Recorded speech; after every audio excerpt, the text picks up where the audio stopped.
We do. Hello, all. Good evening, everybody. Monday night Generational Change live stream. Spring is in the air. We're so informal. We have no formal introduction every time. That'll be like our introduction. We are working on that. Will be us discussing our introduction. We're working on that as we speak. We are actually getting an introduction Lou made. needs to say hi. Lou. And I am working on my little pet project where I did have, so I had a caricature done of Lou. I haven't seen it yet. I ordered one based on a picture of her that there's going to be like a dog cartoon. And said dog is going to be wearing a Generational Change shirt. And Lou is now the official Generational Change mascot. And I really want to have like die cut stickers made with Lou and a Generational Change t-shirt, because the truth is she's just so cute. Yeah, I mean, seriously, like everybody should have a Lou sticker. So we obviously made a very big post the past 2 days, I should say. As you know, we have a very big event coming up on Saturday. Wait, let's put up, we'll see, that's why I put the graphics in here. Okay, wonderful. Okay, so we could do, oh, here they are, they're this way. This or that. We have both. This one? Okay, So we have, as you guys know, a very big event coming up. As it alludes to, obviously, the First Amendment, constitutional rights, specifically freedom of speech, freedom of the press. And I mean, anyone who knows me knows that I am very focused on the Julian Assange issue. Like I'm like a dog with a bone in that. But so we are having a free Assange live stream. I thought you wanted the other one. Yeah, which one is it? They go in order. It's Twitter post. Okay, yeah, that's it. Okay. All right, but we'll put that back up in a second. But so I'm on Saturday. Katie Halper and I are co-hosting a free Assange forum. And so this is what it is. This is what it looks like. Those are the different people that are coming on, culminating in, yes, Chris Hedges is coming on. So that I'm really excited about. And so far, it's an amazingly good lineup. I do believe Jordan Cheriton is coming, and he's not on there, but I think that's the only person who is coming that isn't on there. Well, we have it listed on the other one, but basically we're going to have a variety of different topics. It's not just about Julian Assange. I mean, obviously that's the impetus of what we're trying to do here. The goal will be to get everybody to call up your representative and the Department of Justice. I mean, now we have a new Attorney General. We have Merrick Garland. So this is an opportunity for everybody to reach into that Department of Justice. So I will be sharing with you a phone script that we have. Mm-hmm. And so the point of our telethon live stream is to be promoting everybody to call. We have the numbers. We have everything that you would need to call and leave a message, because I assure you, you will leave a message. It's not going to be a human being. Highly unlikely. If you got a lot of people calling, they're not picking up the phone. No, I don't even know if there was. So anyway, so we have written a really good script. It's also available. It'll be available. I don't know. John, wherever it's available, I know that you have it available. It's something we can easily give to people. So I'm going to actually do that after we talk with our guest tonight. I am actually going to call up and leave a message and sort of try out. We're going to do a test of the Julian Assange script that we have. But we need to demand that they drop the charges against Julian Assange. Yes.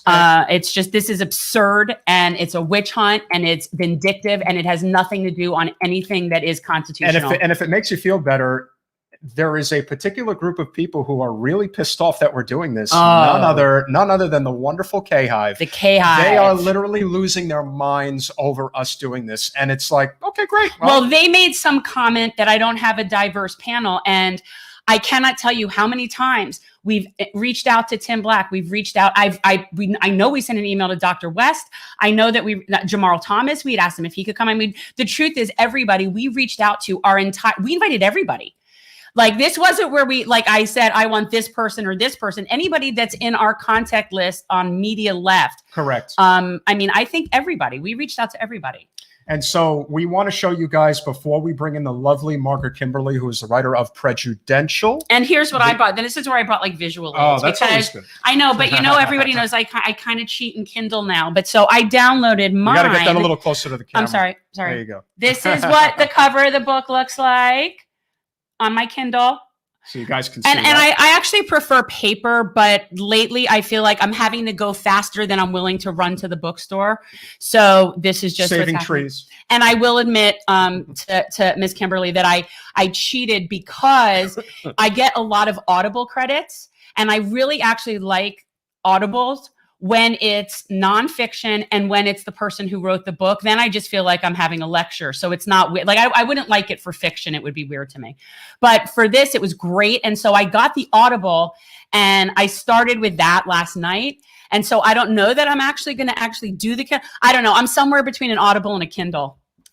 We never ever like to make our guests wait, because I think it's always good that we try to be as accommodating as possible. I know a lot of times people run very tight ships. We are going to get to a very important topic, which I think we will discuss with Ms. Kimberley as well. And obviously during this particular podcast, but also after the fact, about this significant issue of redistricting and, let's be honest, gerrymandering in the state of Florida, as well as what's going on throughout the South. A major development in redistricting in the state of Florida. Right. This was supposed to have been completed at the beginning of April. Now they're saying it's the pandemic, and so they're pushing it to September. Correct. And so instead, what they're actually doing is pushing it into the fall. And there are two reasons why this is being done. The first reason, obviously, is because the GOP is trying to continue to stake their claim to important political real estate, because they are running out of options, because they simply refuse to change how they govern. And then the second one is corporate incumbents on both sides of the aisle always protect each other. Well, they just want to, they know that the longer that they put it off, the harder it will be for people to start collecting signatures. Correct. And so they're going to put it off as long, because right now they have it where you don't know where your district's going to be. So a lot of people are going to wait and see where the new districts are, and then they'll have a later start time. I mean, we're very on to them. It's not even remotely, curious. I mean, it's very clear. And again, as I try to tell people all the time, everyone is obviously waxing poetic about, I can't stand this stuff and it's dirty and this and that. But think about, as I always stress, how much you've learned in the past few years about the way the sausage is made and the way that these individuals operate. It's not that complicated. No. We know why they're delaying this. It's just a matter of continuing to build a network that simply says, yeah, we're not taking this anymore. This is absolutely lunacy, and we do not need to be catering to a corrupt system. Yeah. Now, how do we break through? Look, as you like to say, you got to have every option on the table. Say you throw enough against the wall, something's going to stick. But this is what I think that the goal is that there's already enough people that are aware and are awake and are angry, right? The real issue is uniting those people. And this is why it's important for us, why I always like to turn it to a labor thing versus, because I really think the way through this is we need a general strike through the unions, and everybody needs to get involved. This is a poor people's problem. Well, the poor people's party. On that note, I think that is a perfect segue. Okay, but I have some intro stuff. Yeah, some intro stuff. I do. We bring in Mrs. Kimberley. So Margaret Kimberley is a senior columnist at the Black Agenda Report. Her new book is called Prejudential: Black America and the Presidents. I held it up before. Mm-hmm. And it sounds amazing to me. I've already listened to the first, I want to say 3 chapters. I don't remember. I think I'm up to Thomas Jefferson. But it goes through each of the presidencies and really looks at how history has portrayed them and what effect those presidents had in anti-Blackness in this country. And I think that's the thing. And she is also, I know, on the board or the committee for the Black Alliance for Peace. And that's a group that I always sort of follow whenever they have things going on. So anyway, without further ado, we're going to meet Margaret Kimberley. Hello. Hi. How are you? Good. How are you? Good. I have to, before we talk about my book, I want to show you something, because I was conversation in defense of Julian Assange. I'm That is lovely. And I think that's a great place to start, because as you have obviously, first let us start by just saying you're an absolute badass. Yeah. Really grateful that you just basically have 0 F's to give, which is really what we need. There's just so much of it.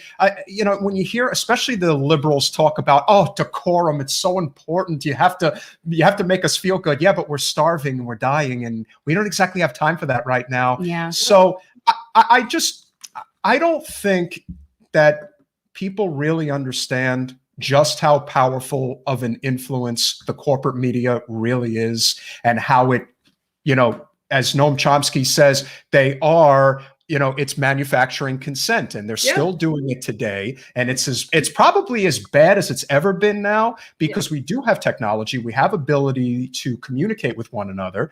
But I think the powers that be are starting to lose their grip a little bit. What do you think about that? Oh, I think you're absolutely right. I think the corporate media is less and less connected to reality. If you read, and it's sad to me, it makes me sad and angry, if people want to be well informed. So you read the newspaper, you read the New York Times, the Washington Post, or watch CNN, and you still don't know anything. Basically, all you know are the lies the establishment wants to communicate. So you pick any issue, especially foreign policy, it's particularly bad. You don't know that unless you know who to follow on social media. You don't know that in all likelihood the last chemical attack in Syria was faked by the people, America's proxies. Because the inspectors who went there said, no, we don't agree with this. There's three whistleblowers, but they never tell you about them. They never tell you any number of things about. Now the latest boogeyman is China. Everybody hears about the Uyghurs, and I'm sorry, 90% of what we're told is an absolute lie. And it's becoming more and more easy to just say that and prove that these stories of concentration camp are made up out of whole cloth. So no, we have them. They're just here.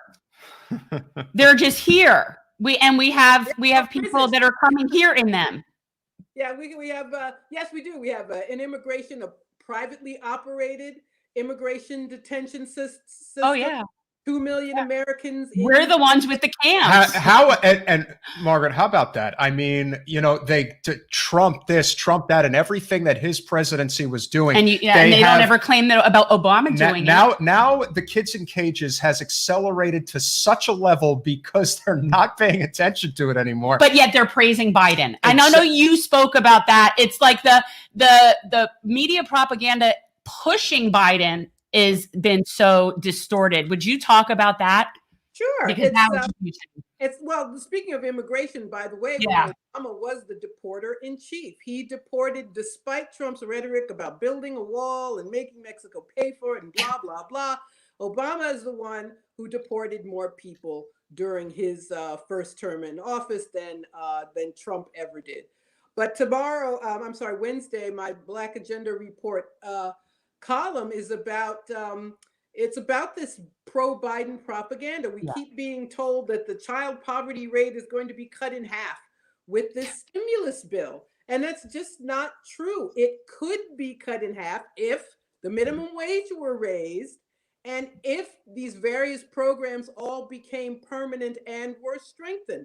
These are one-time payments. I'm glad people are getting them, but the 2000, people in other countries are getting continuing payments during COVID. The people who've lost their jobs, they're being supported throughout this horrendous time. We get one stimulus here and another stimulus there, and this one is supposed to be 2,000, but they subtract 600, it's really 1,400, and then try to snow you with this cutting child poverty in half, which makes it sound much, and he's transformational, he's another FDR. No, and no. None of those things are true. And when you talk about raining or raining money down, was that what the words that they used? That he's like showering us. He's showering us with money. I mean, how unbelievably patronizing can you possibly be? Showering us with what? I don't know. It's it's crazy, and they come up with this Biden bucks and all of this. It's and in the wake of Trump, and I feared this all along. Any crumb would be deemed something wonderful. And we have a low bar. Yes, the low and the expectations have the minimum wage increase that they proposed, first of all, would have made the federal minimum wage go from $7.25 to $15 an hour over a 5-year period. Yep. I know. And so that was insufficient, my God. And they said, well, you can't even get crumbs. Here in New York City, minimum is already 15 an hour, and nobody went out of business, by the way. So nobody went out of business. McDonald's didn't disappear. Nothing changed except for the people who managed to get a little more money in their paycheck. But Biden it's quite terrible. These phony progressives who they talk a good game on Twitter. Or even the not progressive, Nancy Pelosi said, we're going to fight to increase the minimum wage. Well, the Republicans aren't even part of the discussion. So who's she fighting? She's fighting Biden. It's the Democrats who would have to fight other Democrats. Basically, the progressives would have to grow a spine and fight her. Well, yeah. Like her. Yeah. I do think it's really just a question of corporate versus non-corporate. I think that if there was an uprising on the political right where they basically swore off corporate money as well, you would see the same problem essentially happening over there. There would be this deterrent from ever exercising, an opinion, if you will, that can challenge corporatocracy. And I think that probably more than anything else is the biggest dividing line. And I think I don't necessarily think, the squad and, the progressive contingency of people led by like Katie Porter, Ro Khanna and the like are bad people. I just think that I do think that they fear the power of the corporate media and the hell that would rain down on them if they ever challenge the establishment. I do think that there is that fear. How do you see it as far as their perspective and why they're not challenging power? Why our non-corporate candidates aren't doing more. And I'm not one who says this is just something that people are talking about. I actually think they're, it's not on them completely, but no, it's they are, I don't think they're horrible people either, but at the end of the day, if they don't do anything, it doesn't matter that their intentions are good. I think they aren't fighters. They would have to fight their own. Exactly. They're not leading. They're not leaders, even though they're on the right side of policy. They're not motivated to actually take the lead. And I think both of those things were required. I actually was listening to an interview you did. I don't know. It was within the past couple of months. It's been since the January 6th incident. And you made a comment that is something that I've basically been talking about, where you said we'd storm the Capitol, but the left wouldn't be able to get enough people to show up. And it's true, because the populism is boiling on both sides, but only the right is able to somehow harness it and go. And it isn't that there isn't the same anger on the left. Right. It's just we can't get out of our own way.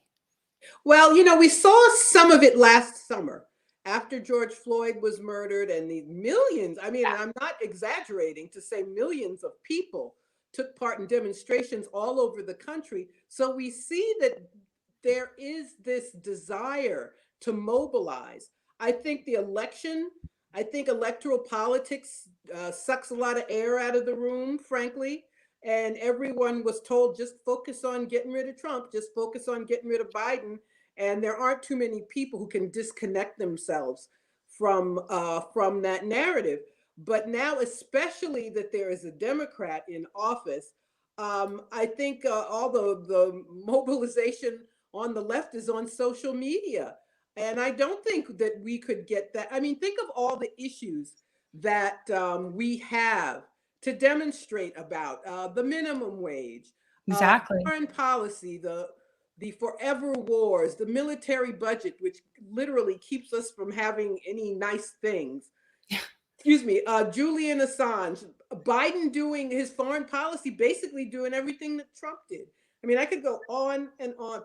So many people unhoused. I don't know how old you two are, but I remember when Reagan was president, there was this thing, Hands Across America, to end. I remember. Yeah. And now they're like 10 times as many homeless people. Why can't we get people to just on that one issue?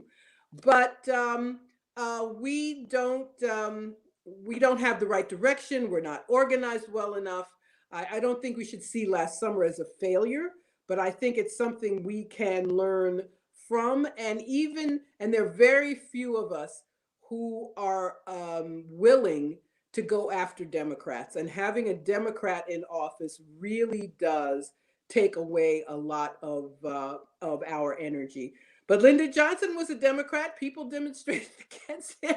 So I guess people should ask their grandparents what they did. I don't know. Yeah. How do you see Nina Turner in Congress potentially changing that fiery attitude about challenging not just organizing that group and being the leader, but basically being that leader, basically being essentially the fighter that AOC unfortunately is not? Well, I hope so. But I've just seen it so many times. It's hard to be optimistic.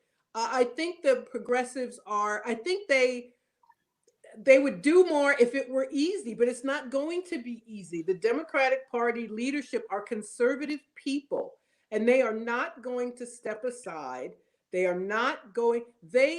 talked about corporatocracy and people getting corporate money. Why do you think they get corporate money? They get it because they promise they're not going to do anything. Yeah. But you would have to have a cohort of people who were revolutionary and willing to go against their own party, willing to create a political crisis. All we needed to get the minimum wage into the stimulus would have been, if I think it's 6 or 7 people had said, we're not voting for it. Instead of pointing fingers at Joe Manchin and saying he's the boogeyman, do the same thing. We're not voting for it if you don't put in what we want. But that would require apparently more strength than any of them really have. So I hope that Nina Turner or someone else whose name we may not even know yet will come to Congress and really be that revolutionary figure, or figures. The more it only takes one. It only takes one. I think if one person would speak up, if one person would defy the leadership, I think that would give courage to the others. But I get the feeling they all look at each other and expect somebody to step up. So. Yeah. Well, it's funny. I'm not usually big on faces on currency in general. I just don't like it. But it's like in 100 years, there'll be Nina Turner on like a $20 bill. You know what I'm saying? Like if that changed. Well, look, I've got to maintain a positive attitude about it. I really do. But I wanted to get into something that is very important to me and not enough people talk about, which is the Black agenda and what that is. And if you would, and I'm just saying, I do understand this. I spend a lot of time like researching and but I'm sure you will explain it infinitely better than me, and it will definitely sound better coming from you. Explain the idea of what self-determination is and how that to me is at the core of how this needs to be handled and going forward and what that really means. And I know that's kind of deep, but I really think that's the basis of what needs to happen to solve the problem, Yeah, well, self-determination, it's unfortunate. We had that. We've seen it before. We often, all the time, we hear about the civil rights movement. We hear about Martin Luther King on his birthday, although everyone hated him when he was still alive. But that's part of self-determination. Exercising self-determination is not caring if you are, if the New York Times speaks well of you, not caring if the party you go with hates you most of the time. That is part of self-determination. It is a people, in this case, Black people, deciding what we need for ourselves and mobilizing to make those demands. During the civil rights movement, that's what happened. All these things and not just the civil rights legislation, not just the Civil Rights Act and the Voting Rights Act, but Medicare, Medicaid, we would never have had them without this movement. And people stayed in movement for years, and they made demands knowing that political leadership did not want to meet them, and they didn't care, and they made them anyway, and they were outsiders. and they were content to be outsiders. But what happened is the system quickly learned, well, let's bring a few people inside. So now we talk about how many Black people have been elected to Congress. Right. People are co-opted, and a lot of that energy dissipated. But the Black example of self-determination is the Black Panthers program of demands, many of which you could still speak of today. So many of those things have not changed or not changed enough. It's us deciding for ourselves what we need and then making those demands accordingly without apology, knowing we won't be liked, knowing that the people we vote for, wish we would go away, working outside of the electoral system, starting a new party. It can manifest in any number of ways, but that's why we have these progressives who get into office and then don't accomplish anything, because they are not talking about self-determination for their politics. They are hoping to change a system which does not want to change. Yeah, I was like, I had this thought the other day that I'm very much certain that it is the responsibility of white people to teach white people what our problems are, that it's not Black people's responsibility to tell us that we have issues. But I think on the other end of it, I think it's a completely Black issue as to what reparations means going forward, what that looks like. I mean, obviously there are many of us that wish we could undo things that were done. Mm-hmm. But obviously that's not feasible. And so I think it needs to be within the Black communities. Like, that should be their job to determine. When I hear self-determination, I see that as like, okay, how do we go forward? What is the best way to serve this going forward? So that's what I would ask. Well, I think it's upon us to just do what we know is right for us. And it's up to others to be supportive. There's this term white allies, which is a terrible term, but it's the thinking behind it is important. And that is to be supportive of justice. And you mentioned reparations as an example. I think it's pretty simple. There were 200 years of unpaid labor, legal segregation, legal Jim Crow, legal redlining, Black veterans being cheated out of their GI Bill benefits, people having their land stolen. And it's not the distant, mists of time either. Right now, today, cities that have a larger Black population have higher property tax rates than white communities do. So we're talking about injustices that were legal over a long time, and you can quantify how much money that would be. And we can't worry about, Barack Obama, who should just, be an ex-president and get paid to make speeches and go away. Says, well, he should go away. I wanted it, but, I thought there'd be resentment. I'm like, well, there'll still be resentment. There's always resentment when people speak up and assert their rights, especially Black people. So he didn't say anything when he was president. He should go away now. But but you're absolutely right. It's up to white people to determine for themselves what they should. Here's what I would say: support oppressed people and fight against injustice. Let's just keep it simple. So when other people talk about reparations, be supportive. Prison abolition or police abolition, just be supportive. If you have questions, you can ask them. But I would say support what is right. Support the oppressed. Be willing to look at things you may have benefited from yourself. And that doesn't mean, that a person is necessarily bad, but it means being willing to stop and think about the kind of country we have and what it means to be a Black person, or to be a white person, or to be in some different group. How does that impact your life? And it may not be your life you're thinking about, but that's what I would say. And always, and it doesn't have to be that you let the Black person speak first at, at a rally. It doesn't have, there's a lot of, that's like identity politics stuff. That's silly. like, That's silliness. there's a lot of posturing. So I'm not talking Yeah. about that kind of posturing, but I'm talking about just recognizing how the system works and working as much as you can to undo it.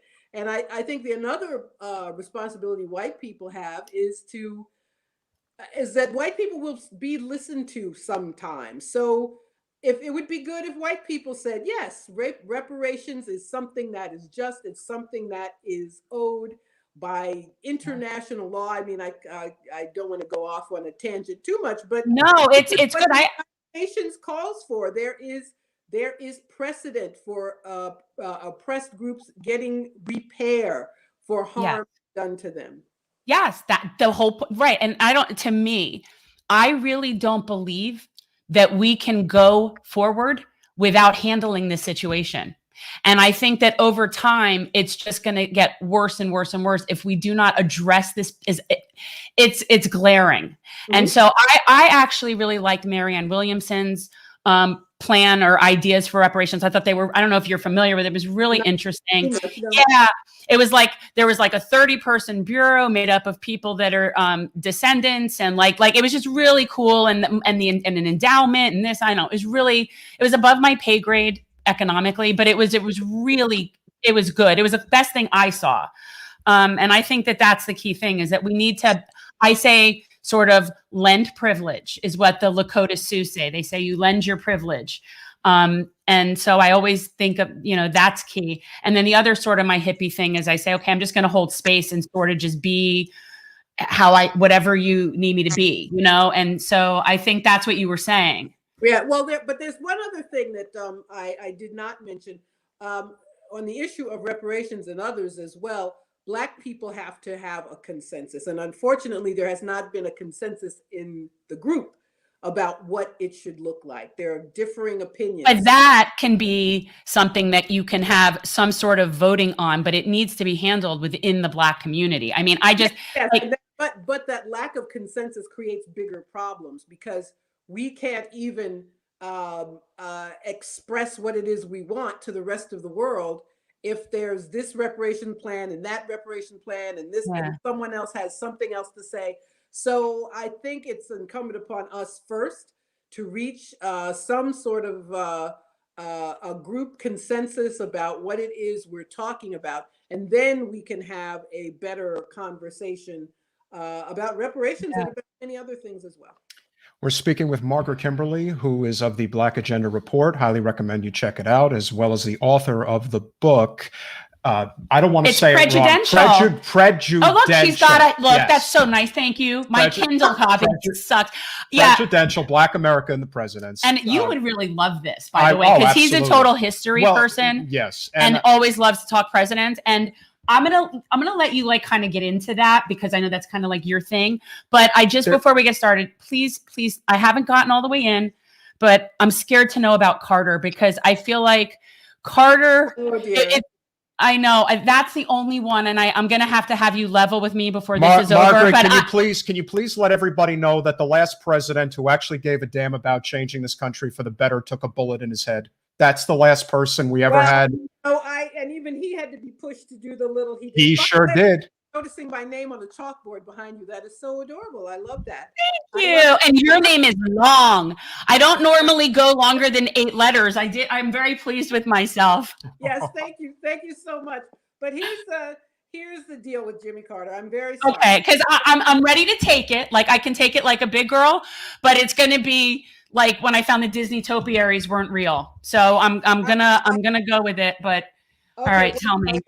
Jimmy Carter got in a lot of trouble during his 1976 campaign when he said the following. And at the time, school busing to fight desegregation was a big issue. But at any rate, he said, quote, "I see nothing wrong with ethnic purity being maintained.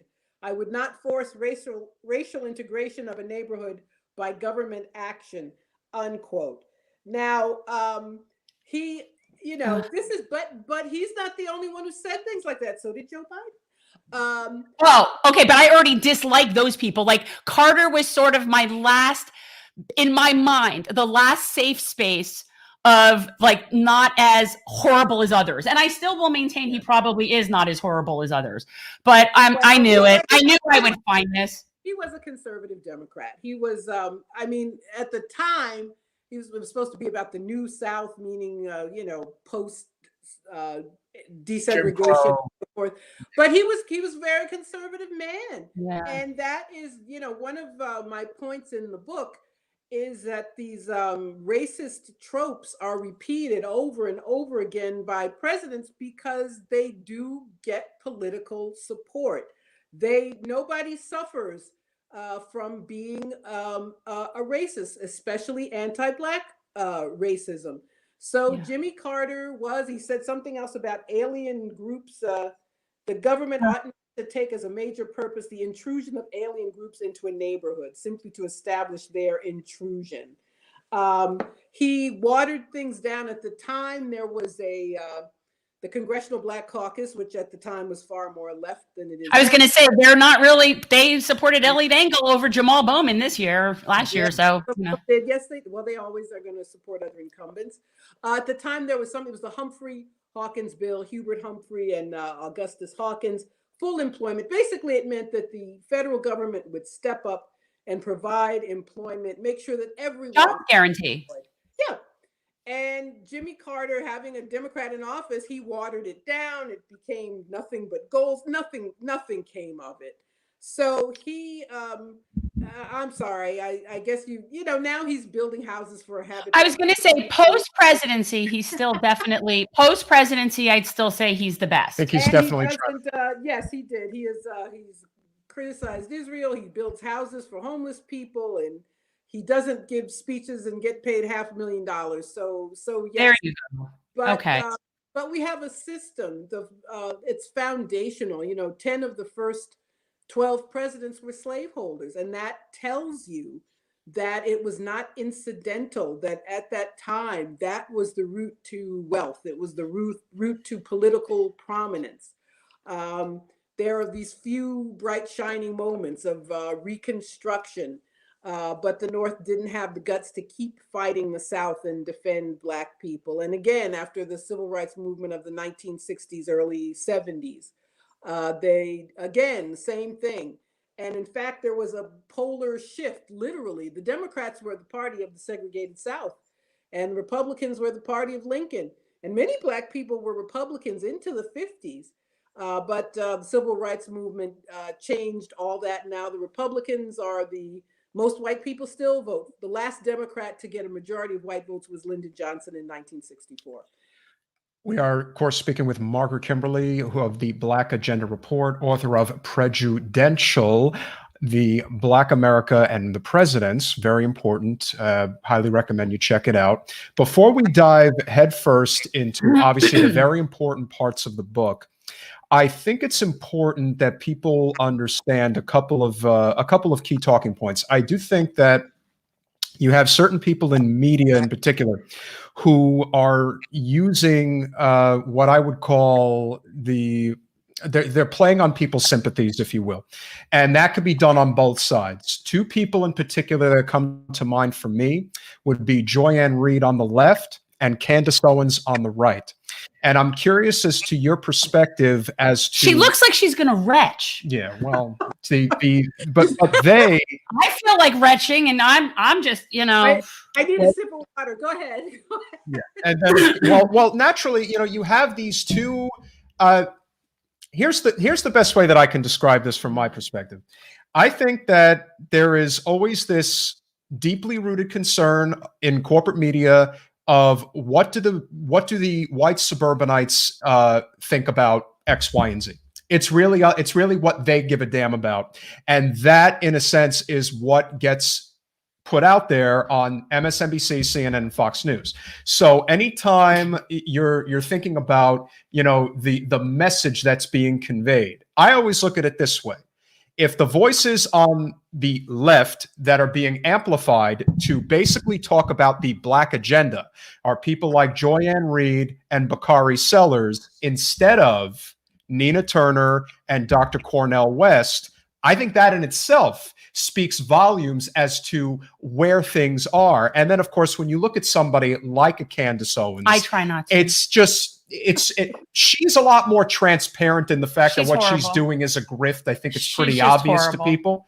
And so I'm curious from your perspective, because I really do think what just happened with Majad Padalin, the Brooklyn Dad guy, in who's basically been outed as a total Democratic hack, and was just doing it for clicks and money. Yeah. I think that what's going to ultimately happen is I think a lot of other people are going to get exposed, but I think it's important to talk about what happens in the Black community when the false prophets are the ones who are getting the microphone and are basically are keeping them subjugated the way that they've been for decades and decades, and not allowing the voices that really are going to tell them how to think like Fred Hampton, how to think like Malcolm X, and how to think like Dr. King. Those are voices like Nina Turner and Dr. West who are never given the platform that they really need. So I'm curious from your perspective what your thoughts are on those false prophets. He wants to know what you think about Joanne Reed and Candace Owens. That's what he wants to know. And I'd rather talk about Joanne Reed, because Candace Owens is, most Black people hate her. We'll just spend a few seconds on her. No Black person listens to her. She's there. There's always someone like her who gets prominence, money, book deals by espousing views that other Black people hate. So that's all I have to say about it. Joanne Reed's more problematic. She's we've talked about the corporate media. MSNBC I think is more dangerous than Fox News, because it gives the impression of being progressive when it is not. It's like the Democrats' channel. And when Trump was president, it was so easy. It was like shooting fish in a barrel. You could always oppose something he wanted.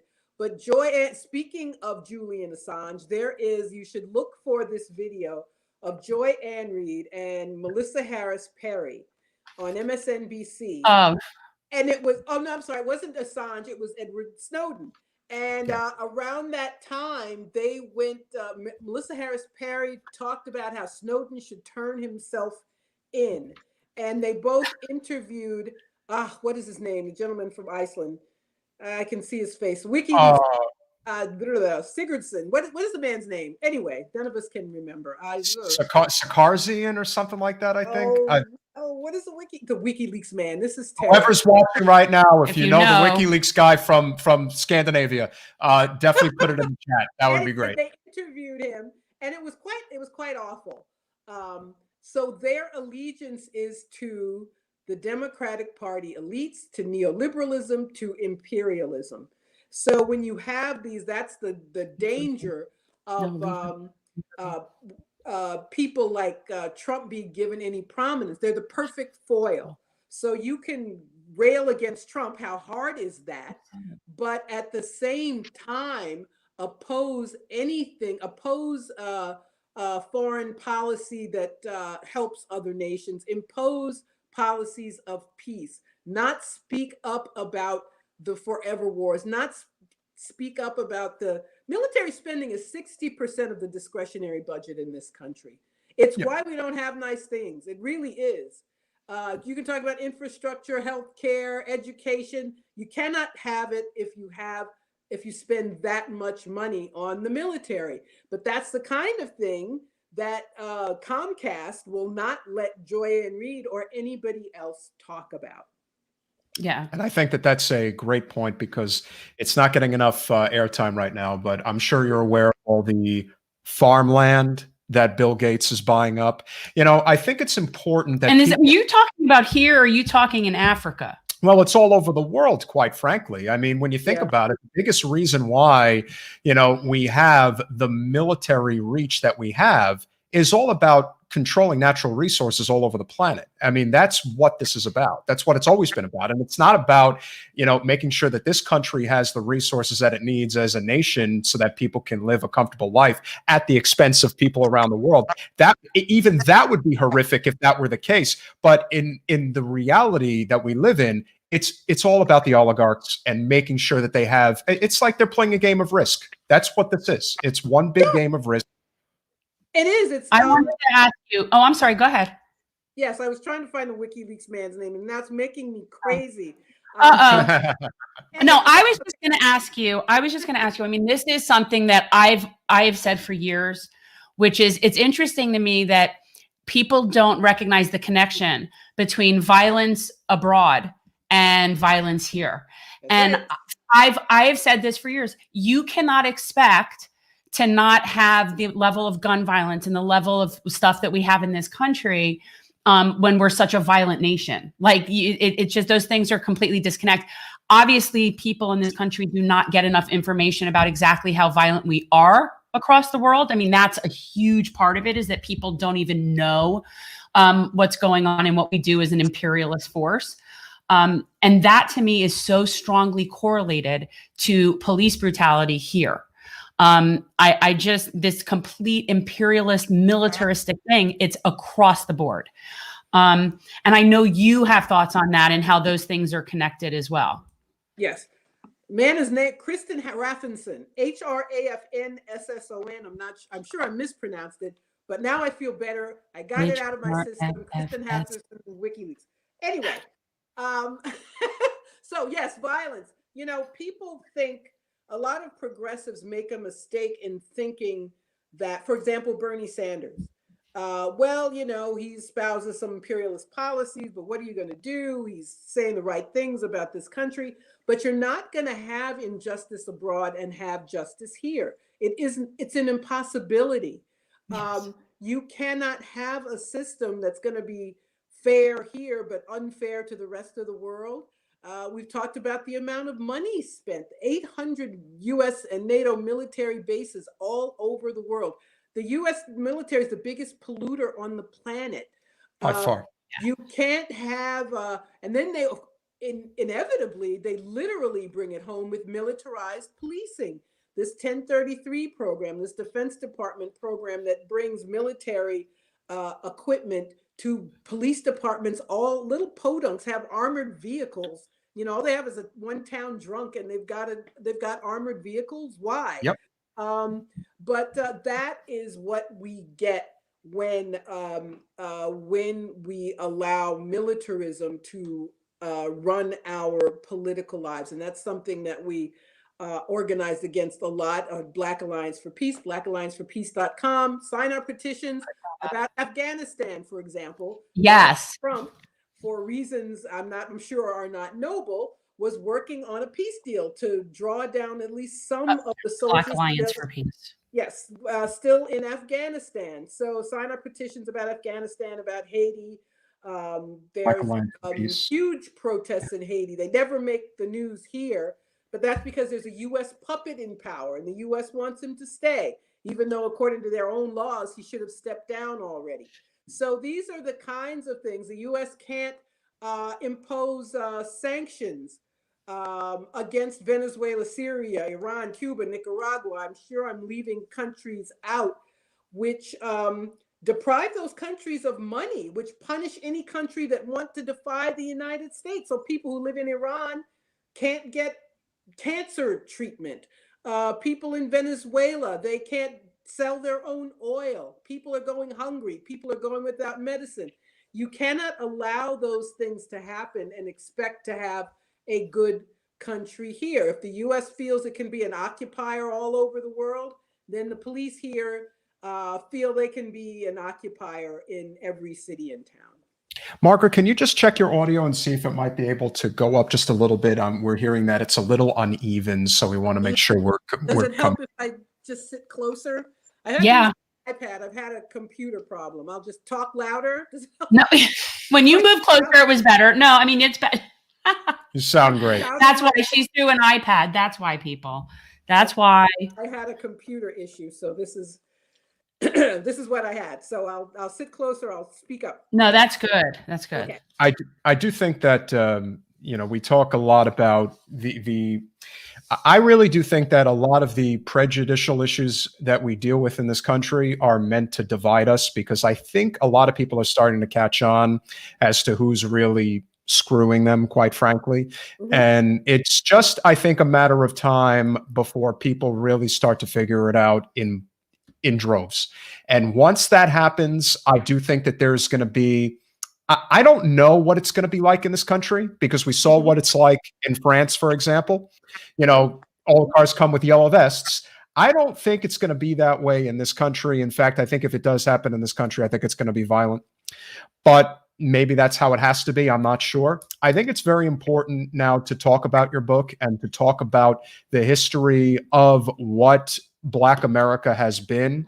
I do think an important thing that I know you probably know very well is that when you think about the civil rights movement and you think about what was that, I would say, seminal moment where it didn't become a dog whistle anymore. It became, we're going full in on this. For those people who've never heard Ronald Reagan's speech at the 1964 Republican Convention, I highly recommend you listen to it, because that is essentially when the fire was stoked. And it's been that way for, I guess, close to 60 years now. And that's a long time. That's 2 generations, but it's pretty significant. But I would love for you to talk about all the machinations that have taken place, like you said, with the exception of the, no pun intended, the Addams family, all of the founding fathers, and obviously leading up to, I guess, President Fillmore. Again, of course, you know, somebody who's from the North, you know, everybody was a slave owner, and some of them were horrific advocates of slavery. Probably no one was a more horrific advocate for slavery than Andrew Jackson, who, of course, has one of the most checkered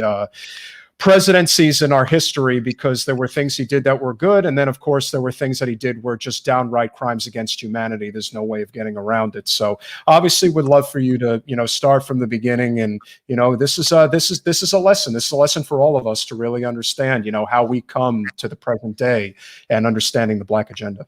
Yes, well, you know, the racism is the issue. Anti-Black racism in particular is one of the things that keeps people divided, that keeps many white people from fighting for their rights, from fighting for justice. As I said, the first 10 of the first 12 presidents were slaveholders. George Washington, as an example, you know, the first capital was New York. Washington was inaugurated in New York City. Then they moved it further south to Philadelphia. Then they moved it south further again and built a new city on a swamp. Now, why do you need to build a new city? It's very simple. You have to have a city that's squeezed in between Maryland and Virginia, safely within those states that depended on slave holding. Washington had a problem in Philadelphia. There was a law there that any enslaved person who was in Pennsylvania for more than 6 months could sue for their freedom. So what did Washington do? With he and Martha owned more than 200 people, he made sure none of them stayed in the state for 6 months. So he rotated them. So he'd have servants in Philly for a certain number of months, send them back to Mount Vernon to make sure that none of them could sue for their freedom. One young woman managed to escape. He and his wife managed to escape to all the way to New Hampshire. They went to great lengths to try to get her back. And that is the story over and over again. But slaveholding was the route to wealth and influence. So it's not coincidental that these prominent people were slaveholders. Now, Andrew Jackson, people ask me who I think the worst president was. I always say Andrew Jackson. He was the one who ethnically cleansed the Southeast of the indigenous people to make sure that the plantation economy took hold there. So there's a Jacksonville, Florida, and a Jackson, Mississippi, and a Jackson wherever the hell else to celebrate this genocide there. And he's on the $20 bill, and people, Harriet Tubman to replace him. I don't think Harriet Tubman's honored by being on the money, frankly. But I'm not big on people on money. I said that before. I just don't see why we need people on our money. No, I don't either. But maybe if there's a revolution, we can put Harriet Tubman on the money. But in the meantime, no. And then we have, but this issue of slavery was never fully resolved. There were all sorts of compromises the North always made to the South, by the way. And Lincoln becomes president, and the Republican Party was founded to stop the spread of slavery, not to be abolitionists. But Lincoln his hand was forced when enslaved people, always fled to Union lines, always supported the Union, and it became a war against slavery. Although he never gave up his dream of this being an all-white country, and always hoped to send Black people away and keep America all white. So I say that just to point out the difficulties in mobilizing people now, because we have this history then of the Jim Crow racists. We have the Woodrow Wilson. He was another one. I put him at the top of the very. He always does too. He always says that. The last, but not to the floor is yours. But I would. He has to geek out. I would implore people to look at the election of 1912, and not just the presidential election. What happened to Bernie Sanders, particularly against Hillary Clinton, happened to Teddy Roosevelt against William Howard Taft in 1912 during the Republican primary. That is listen, for me, and you would, I don't know where he stands on your list of presidents. Oh, she's got a list. The whole book is a list. Teddy's my favorite president. He loves Teddy Roosevelt. Teddy is actually the first president to actually have a Black man at the White House for dinner. Very important. How big of him? Well, I mean, all right, no. You can't put that out there. Now she's going to tell you the truth. Now tell him the truth about Teddy. By inviting Booker T. Washington to dinner. Unfortunately, he reacted, as often happens, by becoming more racist himself. And he, what is the word for, court-martialed a unit of Black soldiers who were falsely accused of murder, but didn't make the announcement until after Election Day, because at the time Black people were Republicans. And so those Black men in the North who could vote voted Republican and helped the Republicans in that congressional race. So that's where Roosevelt becomes problematic. And his announcement that he wouldn't run again, he sort of messed things up himself. But at any rate, so Woodrow Wilson, it was a three-way race between Taft and Roosevelt and Woodrow Wilson. Black people were angry with Roosevelt because of what he did in 1906 with this Black regiment. And some of them went out on a limb and endorsed this Democrat Woodrow Wilson, only to put this arch segregationist in the White House who screamed Birth of a Nation, among other things, who segregated the federal workforce, among other things. So it's a litany of Black people. And this is where self-determination comes in. Every 4 years, trying to figure out who's the best or who's just the least worst. And we end up now with this situation where Black people are the poorest in the country. Half of the people in jail are Black. We're most likely to be living low-wage workers. By every measure, we're doing very badly. Lost much of the little bit of wealth we had during the 2008 recession, haven't gotten it back yet. And this is what we get for trying to choose between who's going to be least bad for us. And that is why we need to have self-determination. That is why we have to go outside of the bounds of electoral politics in order to improve our lot in this country. I do think that there is a growing sense that that's how it has to happen, that we have to do nonpartisan efforts by bringing people together on a multitude of levels. Down here, the Sunrise Movement really did an amazing job helping out a number of candidates, non-corporate candidates specifically. But the fact that that energy is there, I have no doubt, can really grow into something. I got to tell you, I think what turns people off probably more than anything else in politics is having to determine if you're a Democrat or a Republican.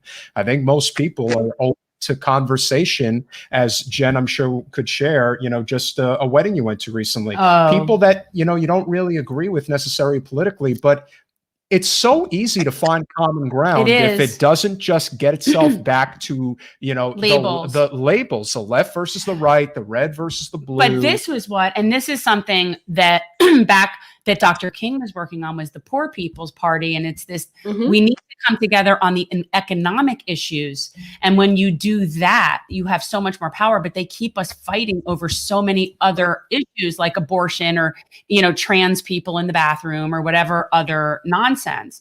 But yeah, if poor people all came together, they can't have that. And I do think that's, again, a lot of people don't ever talk about why was Martin assassinated? Why was Malcolm assassinated? Why was Bobby assassinated? 1968, I still think is one of the most important years in our history. And understanding all the things that came together that year, whether it was... He thinks this should be a book, by the way. I think it should be. I want to make a movie. I want to make a movie about it, and I want Oliver Stone to make it. So I think that I'm there. I bought my ticket. But I love it. You're absolutely right. King was, the civil rights legislation had been passed, but King was talking about economics. He was talking about the Vietnam War. He was assassinated a year to the day after he broke with Lyndon Johnson and condemned the Vietnam War. And that is why he was shot. And that's what keeps people from coming together now. The Democrats and Republicans, I've often said it's like professional wrestling. They're like fake heroes and fake villains. It's like a wrestling tag team. So Democrats were in office in 2009. The last time the minimum wage went up, they increased it by 70 cents. So they will speak about some issues. We couldn't get a public option, No public option. And that's what happens when they're in power. And of course, when somebody like Trump is in, who I've said jokingly, he was a Democratic Party plant, that they put him in so that they could get away with Pied Piper. That was the Pied Piper strategy. It certainly was. It was anyway. That was it. Yes, he's a better candidate because I'll certainly said Queen Hillary smart. Oh no. Don't talk negatively about me. Believe me when I tell you, I totally was not a plant. I totally did it on my own. Believe me. And right now, you know what we're doing? We know what we're doing. We're taking all the money away from the GOP. They're giving it to me. And I may or may not run again. I haven't decided yet. Got a lot of time. We can really determine. And listen, I love the blacks. They're really great people. A lot of them voted for me. Believe me when I tell you, they're going to vote for me in even bigger, incredible numbers in 2024 because I'm different. I'm a total outsider. I'm totally not part of the elites. I'm a really great guy, really special guy. Believe me. Go. Believe me. Go. Thank you. That was that's one of the best Trump impersonations I've ever. But I've lost my train of thought. He did need that. But the truth is, he was hated because he didn't protect the system properly. He didn't cover it. He made it very clear. We were in Syria for the oil. We're there for their oil, and it's like you can't say that. He said it. It's like, oh yeah. And the great thing about it, and this is the thing, the only thing I could say about Trump is that I just wish he gave a damn just a little bit. He is the definition of a textbook narcissist in every sense of the word. Yes. He's thin-skinned as anybody I've ever seen. And unfortunately, that's what happens with rich people who didn't make it on their own. He inherited it from his father. He's just not very smart, and he can't get out of his own way. So and he always has to talk about how smart he is. Exactly. And that's what stupid people do. Yes, and I think COVID did him in. I think if it weren't for COVID, he could have won again. I really do, because we forget about the way the Electoral College works. Lest we forget, most people did not vote for him in 2016. But I think the Democrats gambled with Biden, but people were sick enough of Trump that it actually, and they got enough of their people out to defeat him. But going back to what we talked about, general strike or yellow vests, it's hard to do in a country that is basically so conservative. I'm not going to say it couldn't happen. I believe in being an optimist, and I think the protests of last summer show that there are millions of people who want something different, but the duopoly tag team keeps everything from happening. So now what do you see? You see these Democrats on Twitter saying, I want to fight for a minimum wage. Well, you're going to fight your own party? Come on. So, and I think the trauma, I think Trump's election was a trauma to many people. I don't think I'm overstating the case. Oh, so they were deranged. They were deranged about him. And so people are unwilling. I think it's made people even more afraid, even those who know that the Democrats are inadequate at the very least, that they are corrupt, and that they're both corporate parties, as we said before. So you can't have two parties who what does Nancy Pelosi always say when she's criticized? I raise a lot of money. Well, that tells you where she stands with corporate, and she's rich herself. How hard is it for a rich person to raise money? Come on. But that tells you what we're up against. And people, I think, and I'm not wishing harm on people, but I think as conditions deteriorate, I think you will see a greater willingness for people to move away from the Democratic Party. That's why they didn't want Bernie Sanders, as inadequate as he was. His little bit of reformism was too much for them. You can't. He's a crazy radical leftist, that Bernie. He's a radical leftist socialist. Socialist. So if you have Medicare for all, then that means the slush fund from big pharma and health insurance companies it will come to an end. Obamacare was a giveaway to them. As much as the best thing about Obamacare was the Medicaid expansion for those low-income people in the states that took it. But so that's what we're up against. We're up against corruption and phony politics and a bad history. But I believe that those things can change. I think most people, especially, and then they keep selling this, it's cutting child poverty in half, which it's not doing. It's one-time shot and will help people till the end of this year. But what happens when it's over? And people already are, they've already seen through it. $2,000, those checks will go out right tomorrow. Now it's 2,000 minus 600, and people will come on, man. No, you don't do Joe great. Come on, man. No, you don't do Joe great. No, but what I do think is important to talk about, and again, this is the power of the corporate media that I keep coming back to, the fourth estate. No one is talking about the fact that not only are 17 million, possibly more people are not going to get their $1,400 check. It doesn't make any sense, because if you are in a certain income bracket, it's going to get taxed back anyway. So the fact that they're cutting off their nose to spite their face makes no sense. And again, they were only negotiating against their corporate donors, not against the GOP. But what I don't think is getting talked about enough is the amount of debt that tens of millions of people are in right now, and they are going to allow. This is the poison pill of the $1.9 trillion stimulus. There is a poison pill within the bill that allows the garnishment of the $1,400 check if you owe money, and that to me is, I can't even imagine how ugly it's going to get when a lot of people are going to start to really suffer mightily, because I don't know how much longer people are going to put up with this. And that's what I'm curious from your perspective. How much longer are people going to tolerate this stuff? Well, I think you can't fool all the people all of the time. So when people, by the way, there are people who owe months of rent, exactly, who have been evicted or on the verge of being evicted. So this money may help them pay part of what they owe. And these rent moratoriums don't decrease the amount. It just gives you more time and more debt to get into. So not only do you have that poison pill, you have people who are seriously in the hole, people who are already struggling. It's something we don't talk about very much, that half of American workers are low wage. This is before COVID. Yeah. People, the gig economy, it's horrible. But so people were in a bad state before COVID.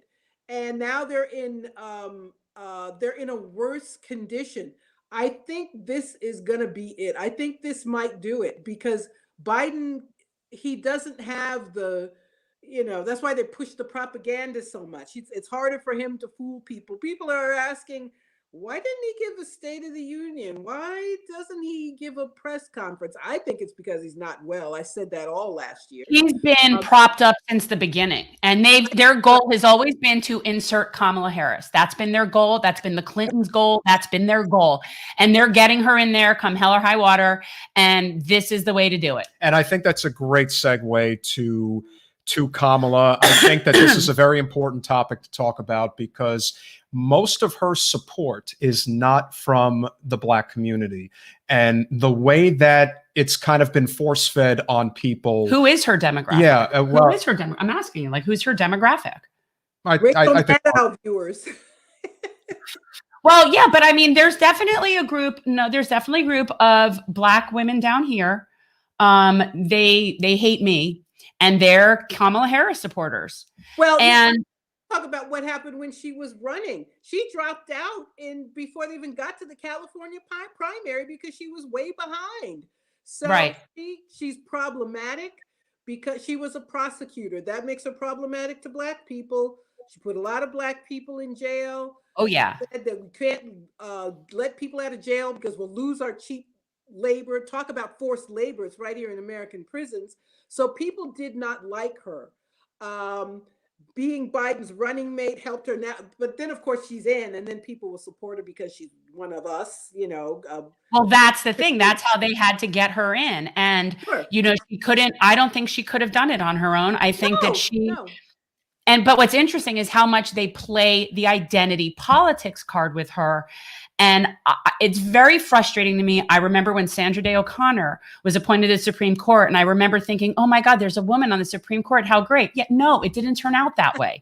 Like that, like I've learned that the person's identity only matters in as much as that person is helping lift up that vulnerable community or other oppressed communities. If that person is just that color, it's just it's counterproductive. It's the issues. It's ideology and the issues that matter. And my take is, are you in favor of the things I'm in favor of? Are you going to do the things I want you to do? And I don't care. You know, what do most racists say? I don't see color, but I do see color, but I don't see color. That's what I want from people in elective office. I want them to do right by the people, and the austerity, and the neoliberalism, and the imperialism. That is what I want. Who gets it for me? I don't really care. I don't care if it's a man or a woman. I don't care what color they are. We need people to represent our needs, and it's not going to be Kamala. No. We, of course, are speaking with Margaret Kimberley, the author of Prejudential, Black America and the Presidents.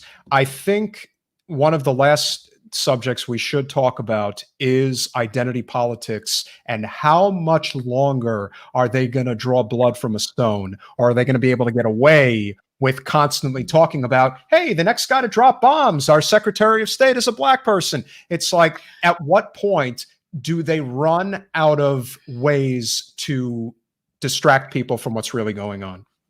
Unfortunately, when people suffer more, when those checks are garnished, when people lose their jobs, when people lose their health insurance, when people are evicted, I think that's going to be it, because at the end of the day, people care about their own lives. And when there is a large enough mass of people who are suffering, and I think the questioning, we talked earlier about decorum, and some people are all about, you know, you can't yell too much, but I think the fact that that is even a discussion is an indication that people are tired and they want more. And well, at least Trump is gone, is not going to cut it. That is not going to cut it when people who worked all their lives are out on the street because they don't have a job, because their check was garnished, because they were in the hole too much. And then they're going to do what neoliberals do. They're going to snatch up people's houses. They're going to do what they did in 2008. It's going to be that all over again. So I repeat, I'm not wishing ill on people, but I think that's the point we're getting to. I say that all the time. I'm not a proponent of violence, but power concedes nothing. And historically speaking, that's the only way things have ever happened. And I wanted to ask you and I know this is not something you could summarize, but when you look at the history of presidents from start to finish, do you feel overall that you see progress? Like, what are you optimistic about? Like, is there anything that's a remotely in the right direction thing? I think it's the people. That's it. It's not these leaders in quotes. It's not the presidents. When they've done the right thing, it's because the people pushed them to do it. And so, you know, we are, it's a cliche now, we are the change we want to see. It's us. It's us. And that is the optimism that I have. The fact that they clamped down on censorship, we didn't talk about internet censorship and what Twitter and Facebook do. That is an indication of what people can do. They're even afraid of opinions. They're afraid of people to post an opinion that is outside the realm of acceptable thought. So even our show, we've had that. We're getting suppressed. There's no question about it. Yeah. So anybody who's doing the right, I guess if you've never been suppressed or something, you're doing the wrong thing. But that's an indication of that's their greatest fear. Yeah, and I think if there's one thing definitively that I think will be worse under Biden than Trump is censorship. I think that is going to get to an exponential level that people are not really fully aware of yet. I mean, we're bordering on full-blown authoritarianism in this country. Sure. I just don't think that Biden is at the point where he's capable of doing it. I think Biden's on his way out. It's just a question of when it happens. This is not. But I think that Kamala is exceptionally dangerous. I don't think people realize that. Yeah. You know, she really is she's a manufactured corporate establishment candidate. That's when he chose her, as soon as it was announced that I saw these headlines, Wall Street breathes a sigh of relief. Oh, yeah. Harris was his choice. So I was like, well, this is not someone who's good for the people. But I think they're prepared. I mean, if they can deplatform a former president, they can deplatform anybody. Yeah. And they will. Yeah, absolutely. And that was always the biggest fear. And we were both very outspoken about, if you want to deal with Trump, you always counter bad speech with good speech. Yeah. You don't take people's ability to communicate away, because the second you do that and the second people become comfortable with it is the second you enter into the realm of what's going on with Julian Assange. It's never about anytime. And again, the K-Hive, of course, are the loudest people in the room who don't want this telethon to free Assange to happen. They're not happy with me.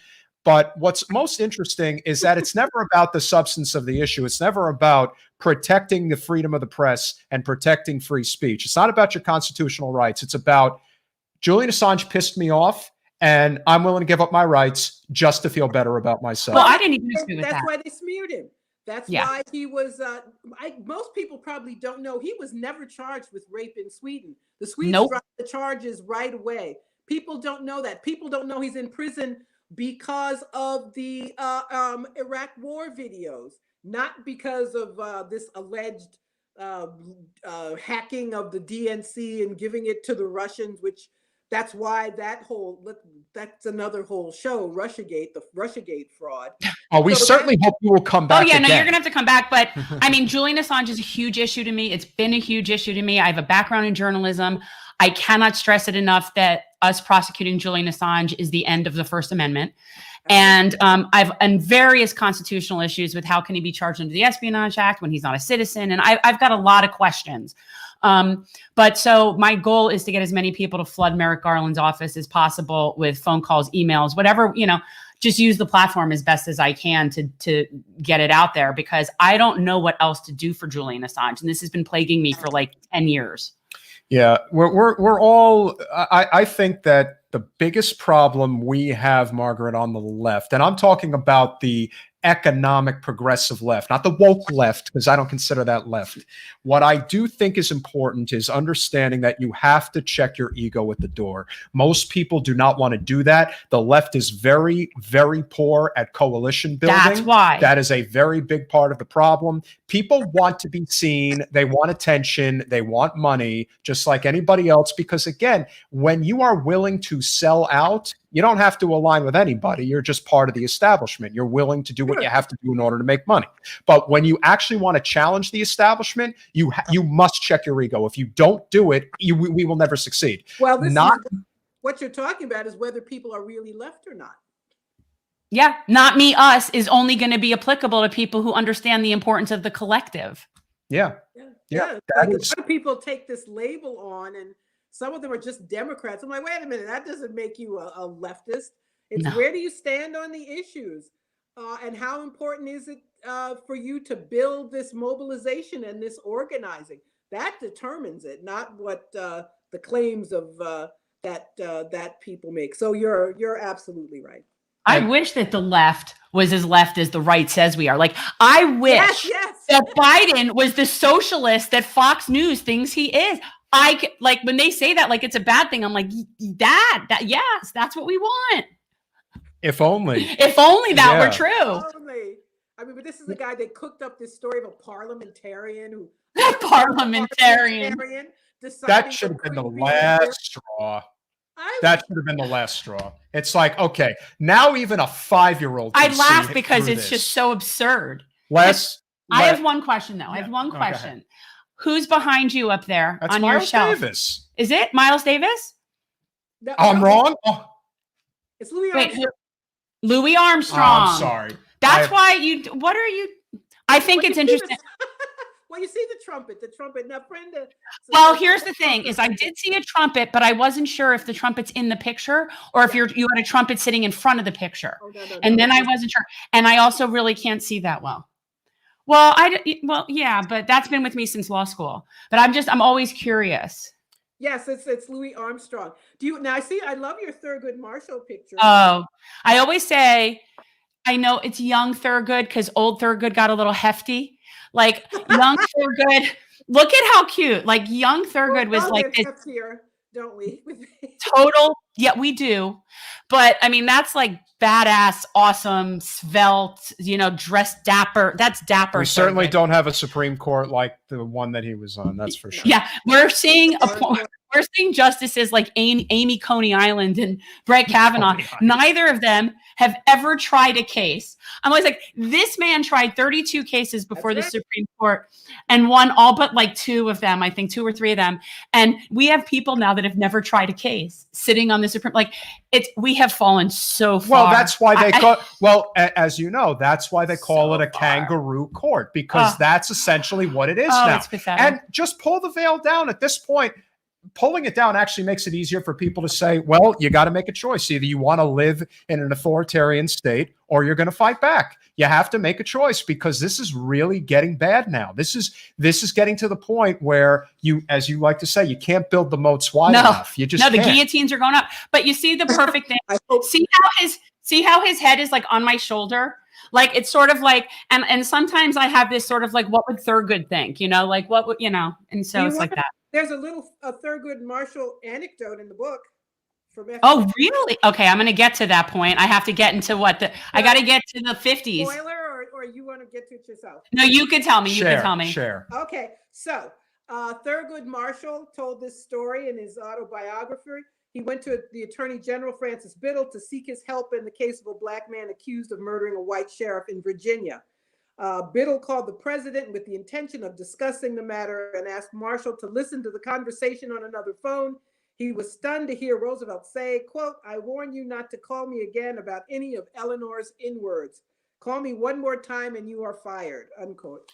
That is one of the things about FDR's legacy that people don't like to talk about. He was not only a racist, he was a raging anti-Semite. And it's unfortunate that, look. Yeah, I'm Jewish. I grew up Jewish. My dad always taught me that people camps, the Japanese Americans. I was always taught, like growing up, like my dad would always say, if somebody is racist and somebody's anti-Black, you can pretty much guess they're not going to like Jews either. So, it's all just hate. Yeah, and again, it's fear of the unknown, but it's also about it's all class war. That's what it's always been. It's always about class war, and it's about keeping people in the working class fighting amongst each other, kicking down instead of fighting at the top. And we recognize that, especially here in South Florida, this is really a state that's ground zero for a populist uprising. This is a state that has right to work. We're working on it. Yeah, we're right to work. And the majority of the economy is based on the service industry and the hospitality industry.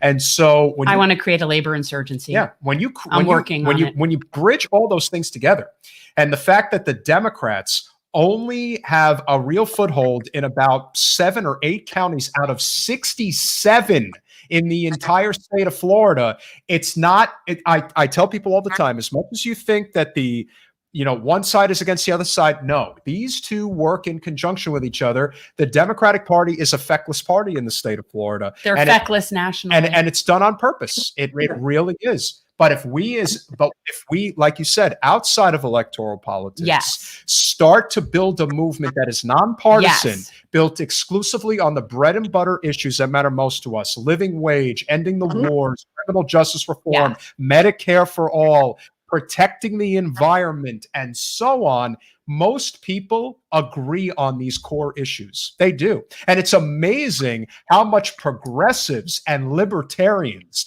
share significant core issues, especially foreign policy. 100%. But the Democrats and Republicans agree more than they disagree. And that's the problem. And we're seeing it. And I think having a Democrat in office reveals the rot. I agree. Because it's been all.